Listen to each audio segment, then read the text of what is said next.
Assalamu alaikum, barka da wannan lokaci. Muna farin cikin sanar da ku cewa mun kawo muku sabon fim da ku daɗe kuna jira, wato Saiyaara. Fim ne mai ban sha'awa ɗauke da labari mai cike da soyayya da darasi. Wannan fim mai taken Saiyaara yana ɗauke da zafafan jarumai da kyakkyawan labari da zai ɗauke ku gaba ɗaya har zuwa ƙarshe. Kamfanin Sultan Film Factory ne ya masa fassara cikin Hausa wanda ya tabbatar da inganci da sauti mai tsafta. Fassara ta zo da lafazi mai daɗi da fahimta domin ku more kallo ba tare da wata matsala ba.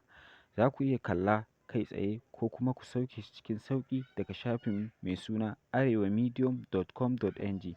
Kada ku bari a baku labari. Shiga yanzu don ku more kallo. A ƙasan description ɗin wannan bidiyo za mu sa muku link ɗin channel ɗinmu na Telegram wanda za ku iya shiga direct ku join, wanda da zarar mun ɗaura sabon fim za ku ga alert, za ku ga notification an muku mun ɗaura sabo.